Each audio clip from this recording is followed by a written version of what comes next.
The Greg Hardy story took a turn last week when Deadspin obtained and published police photos of Hardy's ex-girlfriend with bruises and abrasions.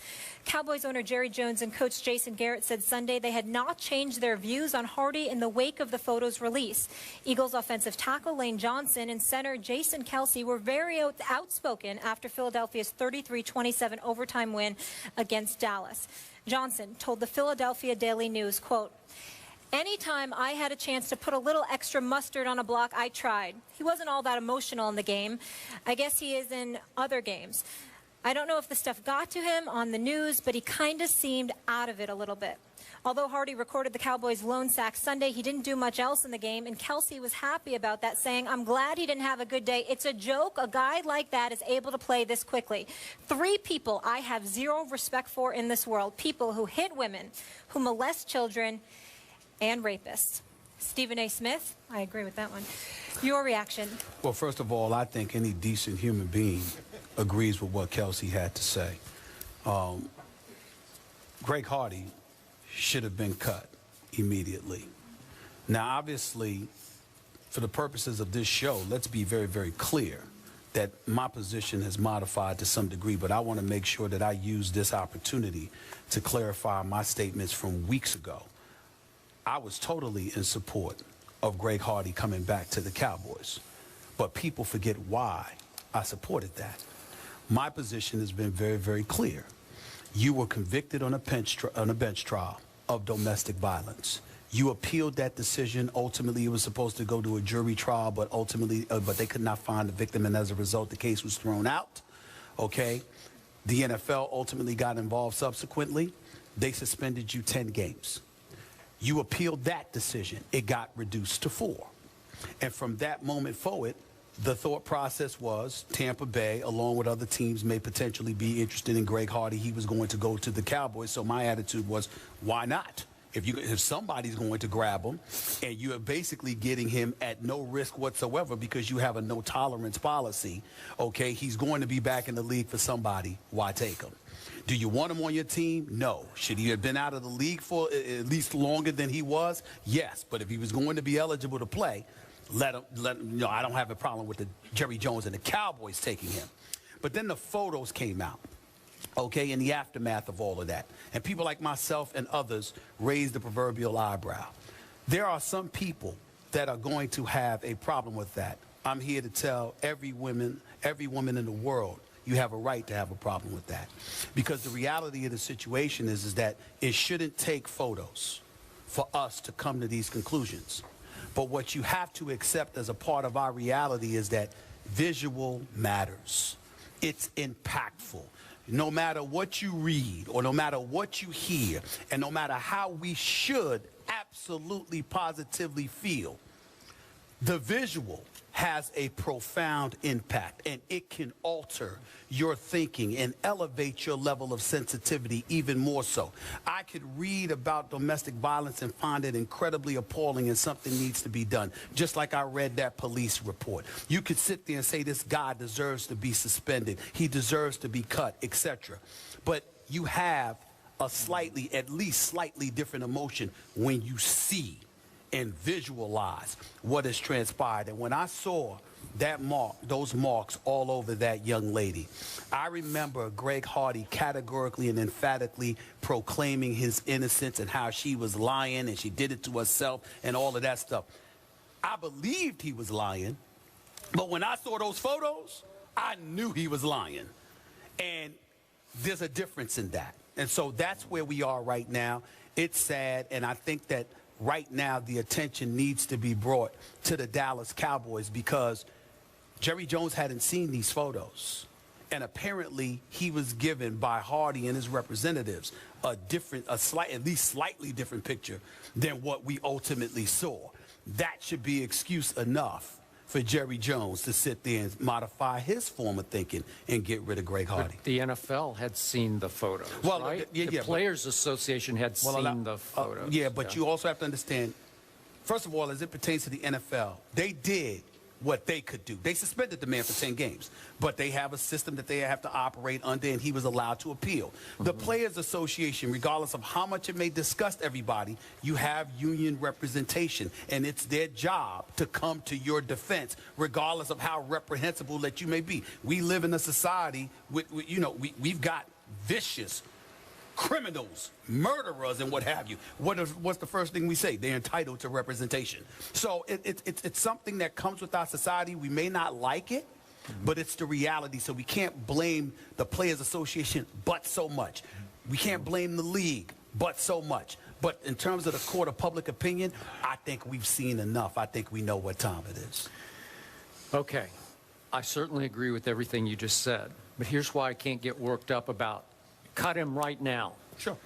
What did I tell you when my team that I root for signed Greg Hardy? You didn't want it.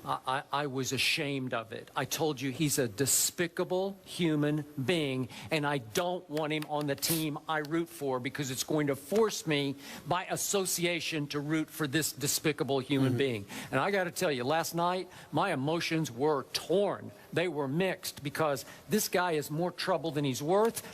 I mean, I didn't want him on in the first place. And then he's got such anger management issues that we saw what happened the last game in the huddle and all that. But last night he gets a 15-yard penalty for a personal foul at the end of an Eagles extra point. Yes. I mean, he's just out of control. It's just like, get him out of my sight. I'm embarrassed. And what did I tell you after he did his first interview session?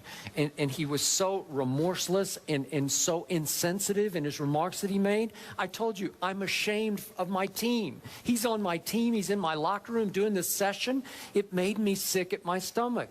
But all I needed to do was read her testimony from the bench trial. If you took, I get you, pictures are worth a million words, and they're much more impactful. But if you took the time to read her testimony, it was so graphic, it was so sickening, it was so appalling that there's no way she could be lying about this because you couldn't make all that up. It's just, it was mind-blowing to me. He got convicted in the bench trial, as you point out.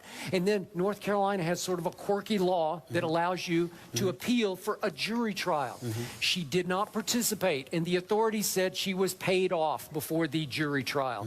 And this man skated, and then the NFL suspends him for 10 games. That's as far as they could go. And then we have Jason Kelsey, the Eagles center, saying last night, this man doesn't belong in the league. Well, Jason, it was your Players Association that fought to get his suspension reduced to 4 games. And I told you at that point, 4 games for that? Are you kidding? I couldn't believe it was only 10 games. I told you on air, he should be gone for at least 1 year. And I know everybody, as you always say, deserves a second chance. 1 year, just 1 year out, and then we'll think about it. But let's be clear.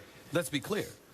I never said he didn't deserve a year. Okay. Let's be clear. I never said that, you know what, he didn't deserve to be suspended. What I said was the Cowboys had acquired him after he was handed the 10-game suspension. So the point is, we spoke about Hardy in the aftermath of the Cowboys signing him, which ultimately was in the aftermath of him being approved to come back into the league after 10 games. Yeah. If we had the choice, there is nobody, particularly in the aftermath of Ray Rice, and to a far lesser degree, Adrian Peterson. After all of that went down, there isn't a soul alive with a speck of decency that would not have sat up there if we had the choice and said he needs to be gone for the year, especially since last year when he was on the commissioner's exempt list, he still got paid $13 million.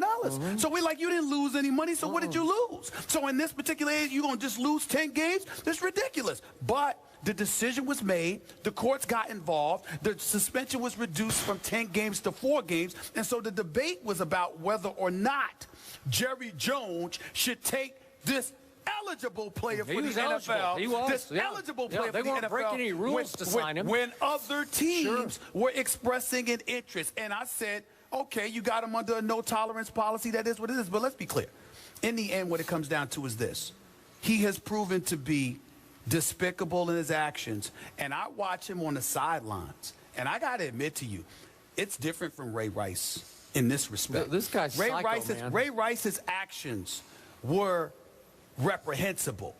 But the level of contrition that he has expressed says to me he has learned the errors of I his agree. ways, and he may deserve a chance. He just ain't as good as Greg Hardy. I agree. When I watch Greg Hardy on the sidelines and on the field to some degree, it's just a thought. He seems unstable. And I'm with you. I mean, he seems like he's a loose cannon, man. I would be worried. I would be worried if I was around Greg Hardy. I'm talking about anybody should be. I think there's a reason. There's something wrong there. More trouble than There's something he's wrong. worth. Go ahead. Yes. Exactly. I just wanted to say quickly, I wish that charges were still pursued by the legal system, regardless if the victim pursues them. So I guess, you know, my main issue is there, and that's out of our hands. But the one other thing I want to say is I was reading on Twitter, and so many people were saying how Nicole Holder was paid off. She just wanted the money. How about she's traumatized? This man threatened her life, was a complete monster to her, and she doesn't want to relive this every day and see him in court. So she agreed to terms. Maybe she was scared. Well, Good point. I hate that angle, Yeah, that she's a gold digger. It's It's ridiculous. Ignore those fools. Here's the deal. Remember, she gave testimony for the bench trial. Sure. But they were asking her to revisit it, which speaks to your traumatization. Enough. And I agree. remember, this guy, the very guy we're talking about right now, because of all of these photos that came out Friday, the record was just expunged. It's just expunged. So the legal system said, essentially, officially as of Friday, the legal system said it never happened. Yep, all the violent crimes It never done. happened. Well, that's- His record is expunged. Let's keep that in mind. Thank you, guys. After the break, we start a lighter subject. We head back to Mollywood. Questions from the servicemen and women here at Westover Air Reserve Base in Chicopee, Massachusetts. Stick around for that.